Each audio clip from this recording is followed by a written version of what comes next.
because of Bell's radio program, his huge audience, in order to keep the great Kal Korff off the air on a radio station in Arizona. Now, this was the first time that Korff was slapped down publicly in a major fashion. And I kind of thought at the time, well, okay, this guy, we're not going to hear from this guy in a long time. But surprisingly, during that period of time, very few people seemed to pay any attention to that. And I found that very odd until I had my experience with this moron. And I played that on a radio show that he was at the time doing a weekly spot on up in Canada with this guy, Rob McConnell. Yeah, another complete waste of space.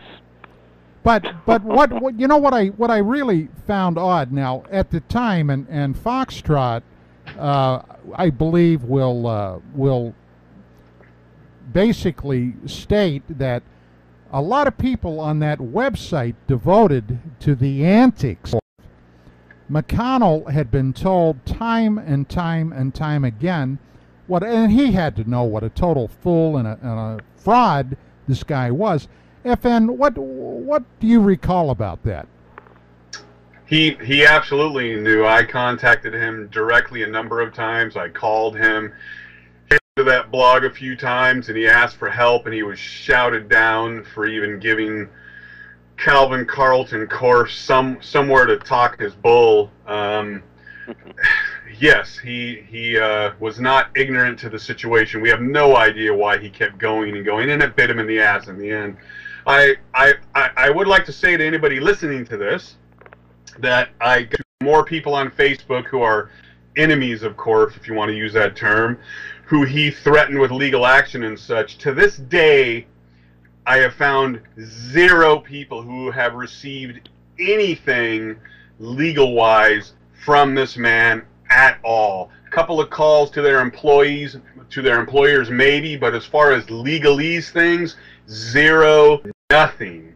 So I wouldn't worry about that happening in your personal life if you want to go after him, but he will call your employer and rant and rave to them. The biggest issue I have with him about not going away and being in ufology, blah, blah, blah, is that we have Don and we have Mr. Randle here, and my huge issue with him is stolen valor, the I'm a Colonel. That goes way beyond Billy Meyer and Little Green Men, and that's what I'm hoping could be stopped some way, because that is a bigger picture here, in my opinion. Forget the UFO stuff. What about that side of it? Well, I would also like to point out that Korff did threaten me with lawsuits a number of times, and my attitude has always been, bring it on, pal. He was going to have my books audited by a huge financial firm to find out KPMG. Oh yeah, no, he had the supposedly the pictures of him going to their offices in Prague. Oh, what a joke. And I wrote to the European offices, never heard back. But, of course not. But the thing was, I said that, and Korff says, well, it's a secret investigation. And I said, how secret can it be if you're telling the world about it, you bozo? Right. And to be fair to Rob McConnell, I think Rob McConnell described the super-duper special secret services the best way I ever heard it described, as Korff was trying to explain what it was. McConnell says, well, you mean sort of like Uncle, meaning Uncle. And I thought, great, a fictional organization to describe a fictional organization. Well, look, a couple of things. First of all, all of the threats that Korff made against me, that he was contacting the police, none of that ever panned out. He actually never even figured out where I actually lived. He didn't do enough due diligence to figure out that I was in California, and haven't for a decade now. But let's be clear about something. I mean, McConnell is very much an accomplice with all of this stuff that Korff has been enabled to do. McConnell was most definitely an enabler, and was someone who, like so many people in this cesspool, was just drumming up controversy because he figured that would inflate his numbers. That's the game. If it bleeds, it leads. And, McConnell was getting more listenership based on his, putting Korff on and seeing what antics would occur than most of the other lame interviews he had. I mean, McConnell is a complete idiot. Well, Actually, listen to some. Let's remember that I'm one of those people that have been on his show. So. Oh, I understand. I don't think I was a lame interview. I think I was exciting and dynamic. Well, look, I went on his show. I went on his show also to do like a mini expose on Korff. But then later, I chewed on McConnell's ass, which really upset me. I informed him of how one should do an investigation. At the time, he was billing himself, McConnell, as an investigative journalist. But yeah, he the other couldn't. Side of the coin, you have to remember, we're supposed to be talking about Kal Korff here.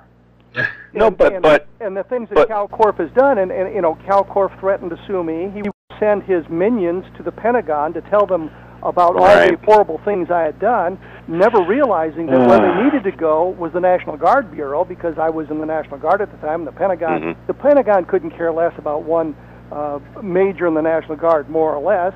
If Korff had any minions, they should have been going to the National Guard Bureau to talk about me. And I mean, with my tour in Vietnam, my tour in Iraq, I don't think there was much that Korff could say that would do me any harm, especially considering the sources. He was claiming to be, at the time, the first time he wrote to me, he claimed to be a captain, and he was being so polite and calling me sir and all of this stuff. And then when I didn't answer his emails right away, that guy. And suddenly... Well, he's an important fellow, don't you know? Well, yes. And I said something that he had swamped me with emails, and he turned it into I had bombarded him, and as a military officer, I should know what bombarded mean. And I said yes, and if I used the term, I would understand it. But that was the thing. Korff would twist things around that way, and he even sent me a letter that said that if I didn't take down the post that was on Paul Kimball's website, which it was on my blog, not on Paul Kimball's website. Then I was going to be sued by all these people, and I had 1 week to take down, so I upped the ante and put up another one that was even harsher about Kal Korff. But I mean, and that's the point. He attacks anybody who disagrees with him or has the audacity to ignore him. Supposedly, he wanted to debate me on Roswell, and if 3 opportunities to do that, he bailed on all 3. Never showed up. He in fact went on YouTube with one of his stupid rants and said, "Well, this thing will happen on December 7th," and everybody's agreed to it. And I immediately posted on my blog, "I didn't agree to this, and I'm never going to debate Kal Korff. He had his chance and he blew it." Well, you see, here's the thing. He knew, even with his superior IQ of 219, according to Omni Magazine, the world's hardest, toughest IQ test, he knew that you would have his ass for lunch. Because he is, at heart, a blowhard coward. And Kalvin Karlton Korff, I'll say it again, you're a blowhard coward. And do you know why he picked 2 for his IQ? Because Parade Magazine's Marilyn Van Sant claims the world's highest IQ at 218. Well, Kal Korff's 1 point better. There you go. His goes to 11, huh? And here's another question. I see that he has now been proposed to by an Indian princess. What happened to that brilliant kid he had? What did they just vanish into the thin air? Has he been divorced? What's the deal there? Has he forgotten about them? No, that would be Mac Playmate. That would be his little virtual playmates. Look, it's almost too easy to do this, right? You've got a guy who's a sad sack, a guy who has internet balls who, were he to face any of us face-to-face, would basically piss himself. We all know this. I mean, we know who this guy is. And, okay, so it's sort of fun to sort of heap on him. And look, I have my own reasons for being very upset, as it came out in the segment that Don, even though I've had no contact with this loser for years. I've just basically ignored him for years now. Even so, he is keeping tabs on what I'm doing on the web, found out I was speaking at Macworld, contacted the Macworld people to try to basically tarnish my good name with them. So that basically is Well, let's be clear about this. The guy is a stalker. I mean, Kal Korff is a stalker. And from that point of view, you know, the problem is, again, if we talk about the stalker as we are now, like I said, there might be some catharsis for us at the moment, but all this does with a stalker is... No, it feeds his ego. Feeds Yeah. his ego. And I think the guys on the Kal Korff is an Idiot blog understand one of the catch-22s is by writing about him, even though it's all very derogatory, it does feed his ego. This is the look. I mean, this stuff I ran into early on in the history of the Paracast, because of a number of elements, circumstances that fell into place. I ended up going head to head with, you know, the Billy Meyer people, and Michael Horn from the Meyer nonsense, from the Meyer cult, which is actually what it is. It sort of thrives on the same negative attention that Korff does, which is why when they started going head-to-head, I thought, all right, you know, this is great. Let the rabid, rabies-infested dogs bite the shit out of each other. You know, Horn was a guy who came on the Paracast, who lied, who fabricated stuff, who thought he was just in it for money. Then I started to think, no, like so many other people who are involved with this field, and this is something you intimated before, Kevin. I mean, people get involved with this because they can be a fish in this pond. I mean, that's how the Stephen Bassetts of the world come to be players in this realm. They're people who couldn't get arrested otherwise. Korff crashed otherwise. You know, he was a wannabe in the tech world who, and this has been part of the issue about why he's been stalking me, because, like I told Don one-on-one, I mean, basically Korff wants my career. And he's deeply jealous of the things that I've done. And, you know, you look at how he makes up stuff about his role in this totally made-up, contrived nonsense. I ran into his type doing stuff in the multimedia industry for years. And I would call them multimedia wannabes, people who desperately, you know, would come up to me at seminars or come up to me at trade shows. I have an idea for something.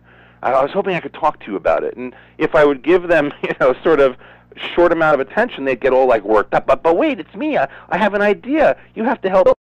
Korff is kind of cut from that same material. He's a desperate wannabe, and you know, people like that will end up in the UFO field. I'm not trying to say that everybody in the UFO field is like this, but let's face it. I can go down a list of people every bit as delusional as Korff. People like David Sarita, people like Alfred Weber, people like Michael Sala. All of these guys are deeply delusional. I think a lot of them are basically mentally ill. But one thing that you said struck me as well when you said, you know, Korff wanted your career. It strikes me he'd want mine as well as a military Exactly. officer. Right. And Yes. a writer. Sure. And a writer, and like you say, I don't know how many people have come up to me and said, "I've got the greatest idea for a book. Give it to you, and you write it, and you show, and we'll show the price 50-50." Yeah. Gentlemen, we are just about out of time, and I want to keep you all on while I end the show to get your reaction to the end of the show. But let me give each of you 15 seconds, and 15 only, to sum up quickly. The only thing I can say is Kal Korff is a complete idiot. He doesn't know what he's talking about, and anybody who listens to him ought to have their heads examined. David? What a sad waste of a human life. Okay. That's all I got. FN? Kalvin Karlton is a fraud, a liar, and a loser, and he should be reprimanded in any way we can and forced to leave the internet. Okay. Amen, brother.